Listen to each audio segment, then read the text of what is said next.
Bienvenue à la formation en vidéo sur l'Omni Access Wireless AP1101.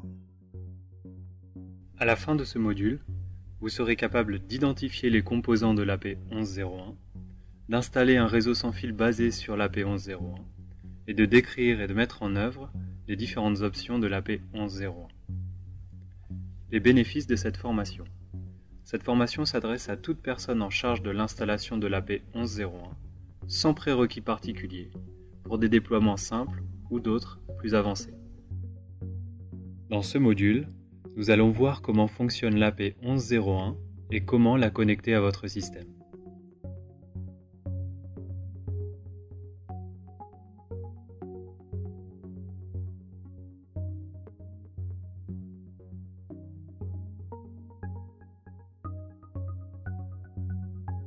Les solutions sans fil traditionnelles ne sont pas adaptées pour les petites et moyennes entreprises. Elles nécessitent trop de ressources pour être implémentées et maintenues.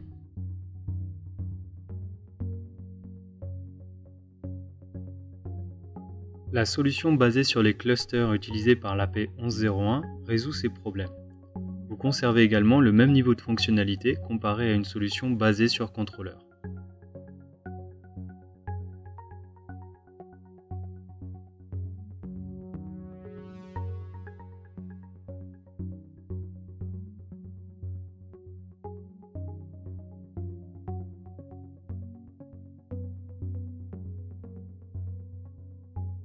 Déballez le point d'accès. Dans la boîte, vous trouverez également un guide utilisateur, 2 rails d'adaptation pour le plafond et le contrat de licence.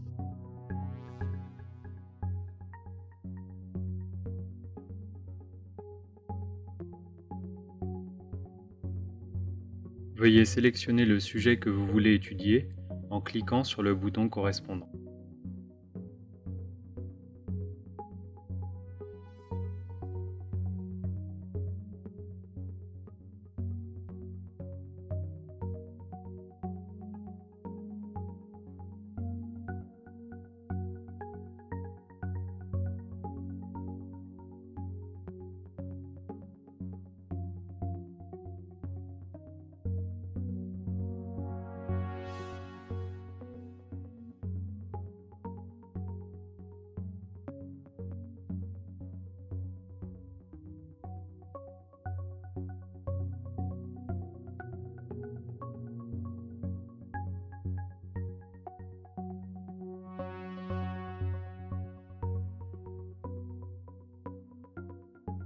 Pour cette installation, préparez votre point d'accès AP1101, un OmniSwitch 6350 et un câble Ethernet.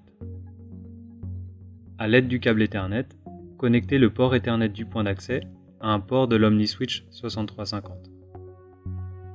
Le point d'accès sera alimenté électriquement par l'OmniSwitch via le port PoE. Vérifiez la LED sur la face avant du point d'accès. Dans ce module, nous allons voir les premières étapes de configuration à réaliser sur l'AP1101. L'objectif de ce module est de fournir les informations nécessaires pour démarrer et accéder à l'interface de configuration de l'AP1101. Avant d'installer le point d'accès, assurez-vous d'avoir les éléments suivants. Des câbles Ethernet de la longueur requise pour connecter le point d'accès à l'OmniSwitch, une source PoE, comme l'OmniSwitch 6350 ou un adaptateur secteur, et un serveur DHCP. Connectez le point d'accès à une source d'alimentation. Si vous avez suivi le module précédent, le point d'accès est déjà connecté à un port de l'OmniSwitch 6350. Vous pouvez également utiliser un adaptateur secteur pour alimenter le point d'accès. Après avoir démarré, le point d'accès envoie une requête DHCP. Si le serveur DHCP met du temps à répondre ou s'il n'y en a pas sur le réseau, le point d'accès sera configuré avec l'adresse IP par défaut 192.168.1.254. Le client DHCP fonctionne toujours sur le point d'accès. Lorsque le serveur DHCP est de nouveau en service, le point d'accès reçoit une adresse IP valide.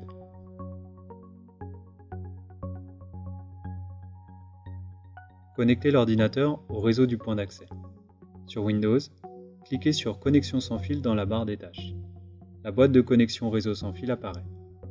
Le nom du réseau Wi-Fi généré par le point d'accès est MyWiFi suivi de 4 caractères. Ces 4 caractères correspondent aux 4 derniers octets de l'adresse MAC du point d'accès. Vous pouvez trouver cette valeur au dos de l'équipement, sur l'étiquette. Dans notre cas, les 4 derniers octets du point d'accès sont 0, A, 1, 0. Cliquez sur le réseau MyWiFi, puis cliquez sur Connect.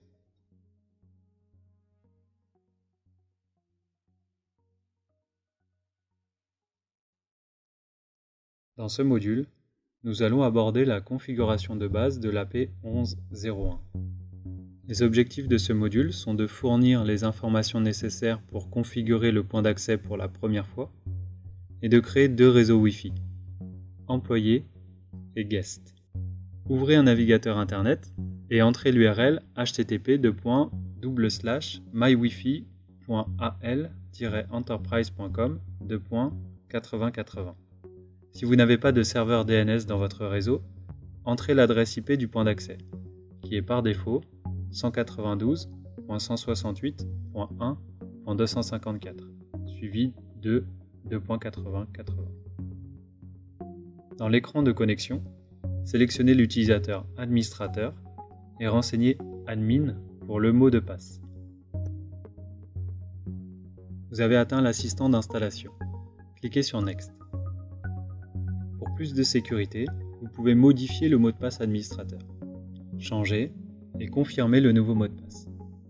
Le point d'accès supporte différents domaines de régulation. Sélectionnez votre région.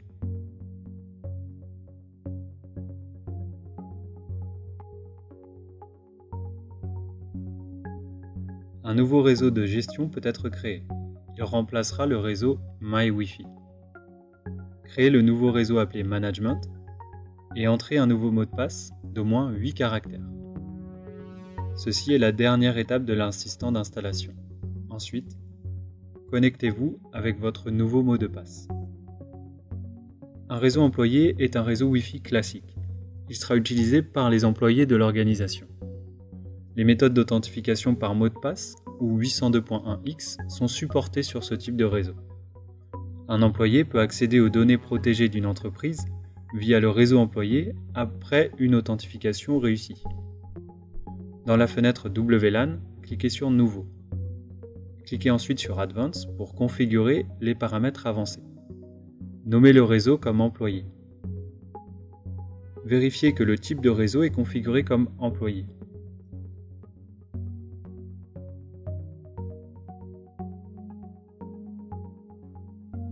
Nous utiliserons la méthode d'authentification passphrase.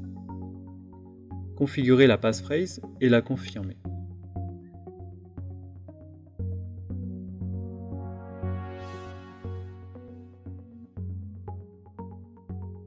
À la fin de la configuration, cliquez sur Save.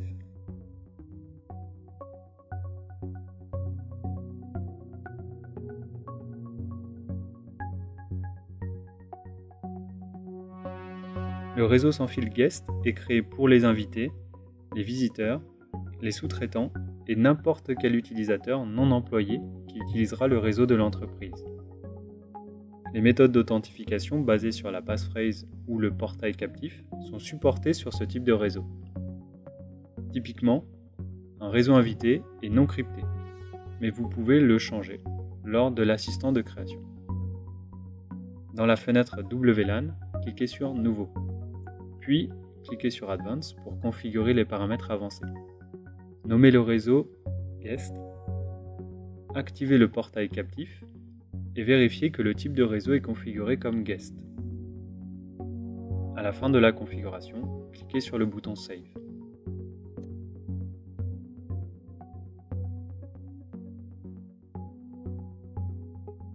Le portail captif doit alors être activé sur le point d'accès.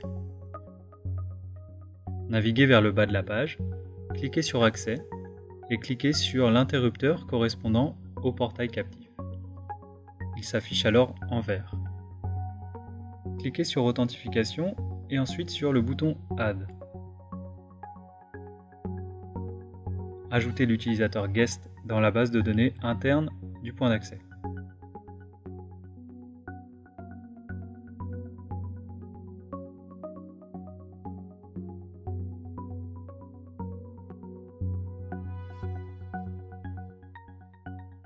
Sélectionnez ensuite le groupe Guest. Ouvrez votre gestionnaire de connexion Wi-Fi et sélectionnez le réseau Wi-Fi employé. Cliquez sur Connect et entrez employé comme mot de passe.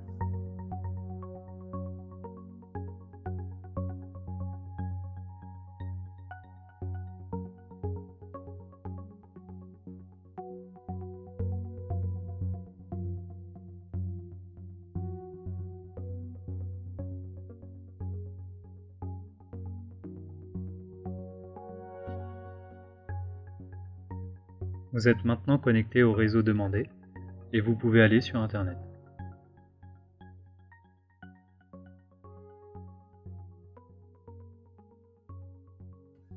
Un pare-feu est un système conçu pour interdire l'accès au réseau privé pour les utilisateurs non autorisés.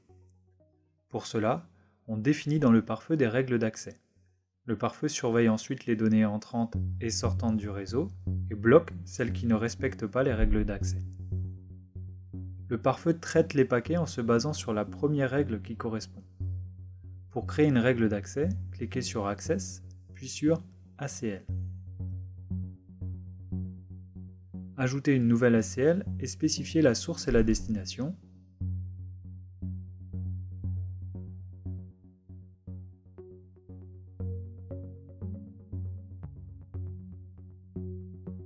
Le type de trafic que vous voulez traiter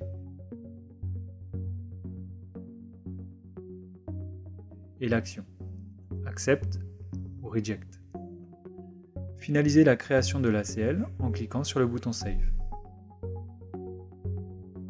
Dans ce module, nous allons étudier la configuration avancée de l'AP 1101. L'objectif de ce module est de fournir les informations nécessaires pour effectuer la configuration avancée du point d'accès ou AP 1101. Cela permettra à l'administrateur de personnaliser et superviser l'AP 1101. Pour modifier le nom de l'AP, cliquez sur l'AP dans l'onglet AP. Dans l'onglet Detailed Information, cliquez sur Edit, renommez l'AP, puis cliquez sur le bouton Save. Pour modifier l'adresse IP de l'AP, éditez le mode IP. Par défaut, l'AP récupère son adresse IP à partir d'un serveur DHCP. Pour configurer manuellement l'adresse IP de l'AP, cliquez sur Static, puis renseignez la nouvelle adresse IP.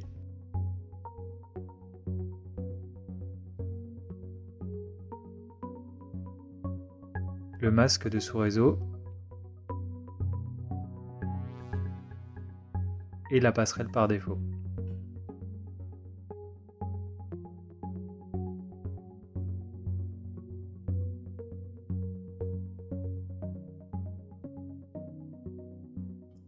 Si vous voulez gérer l'AP, cliquez sur l'onglet AP.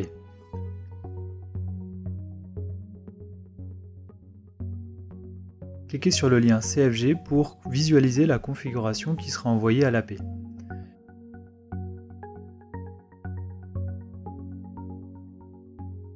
Cliquez sur le lien Firm pour mettre à jour la version de l'AP.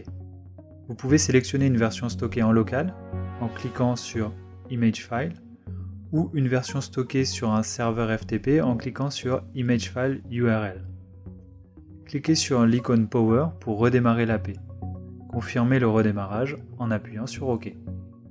Dans un environnement en cluster, vous pouvez spécifier une adresse IP unique qui sera utilisée pour gérer le cluster d'AP.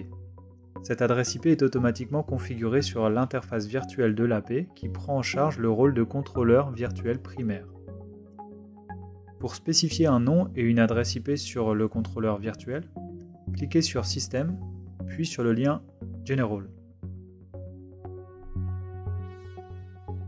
Renseignez le nom du cluster dans le champ Group Name et son adresse IP dans le champ Group Management IP. Pour faciliter la maintenance, faites attention à renseigner une valeur pertinente dans le champ Location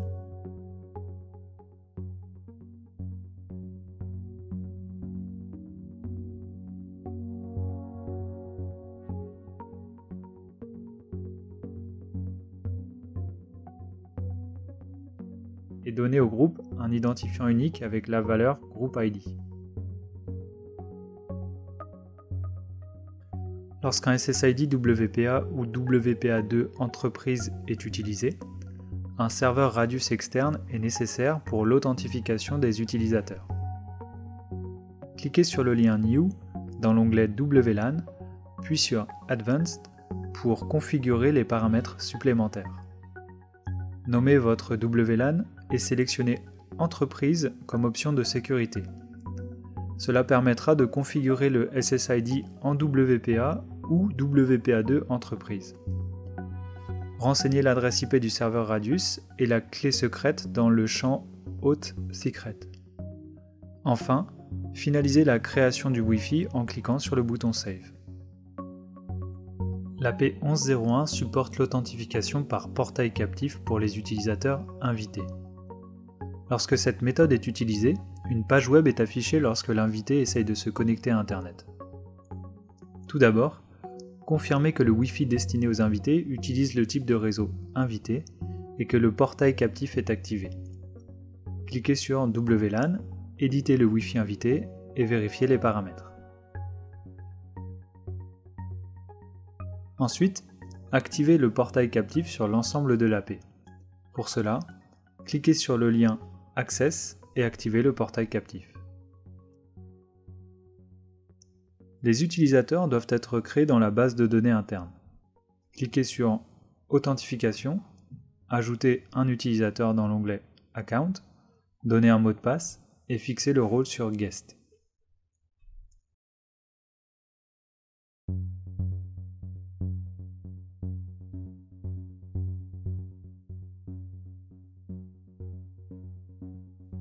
Pour l'authentification de l'utilisateur, vous pouvez aussi utiliser un code d'accès ou l'adresse MAC. Si l'adresse MAC de l'utilisateur est connue dans la plage d'adresse MAC préalablement définie dans les propriétés de l'AP, l'utilisateur sera authentifié. Vous pouvez aussi avoir un aperçu du portail captif et le personnaliser en cliquant sur Customized Captive Portal. Lorsque l'utilisateur accède au portail captif, il peut utiliser son nom d'utilisateur et son mot de passe ou utiliser un code d'accès.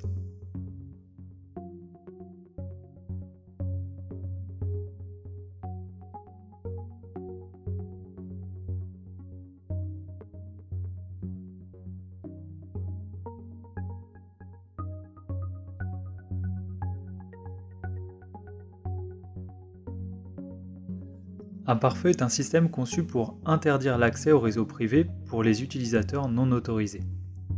Pour cela, on définit dans le pare-feu des règles d'accès.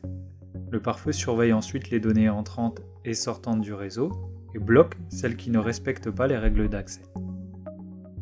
Le pare-feu traite les paquets en se basant sur la première règle qui correspond. Pour créer une règle d'accès, cliquez sur Access, puis sur ACL. Ajoutez une nouvelle ACL et spécifiez la source et la destination.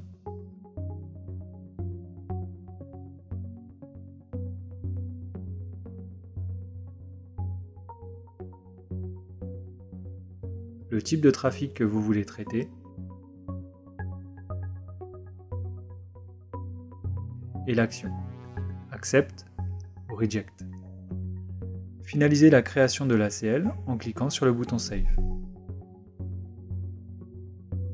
La gestion de la fréquence d'émission permet d'optimiser la performance du Wi-Fi, et ce même dans un réseau avec beaucoup de trafic, en choisissant dynamiquement et intelligemment le meilleur canal Wi-Fi et la puissance d'émission. Pour accéder à la gestion de la fréquence d'émission, ouvrir la fenêtre Wireless et cliquer sur RF. Sélectionnez l'AP que vous voulez configurer et cliquez sur l'icône Edit.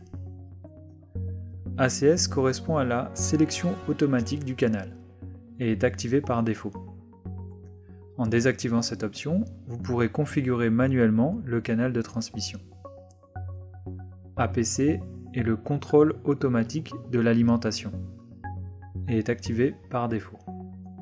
En désactivant cette option, vous pourrez configurer manuellement la puissance d'émission de l'AP. Remarquez que l'ACS et l'APC sont uniques entre les fréquences 2,4 GHz et 5 GHz.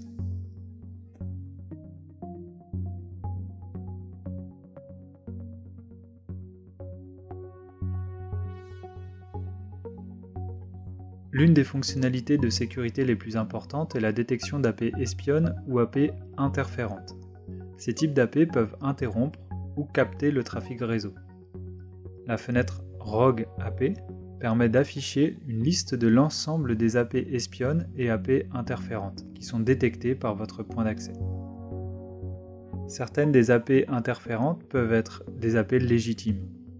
Il est possible de faire confiance à l'une de ces AP interférentes. De cette façon, aucune fonctionnalité de sécurité de votre AP 1101 ne dérangera le bon fonctionnement de l'AP légitime. Vous pouvez trouver l'ensemble des AP légitimes dans la whitelist.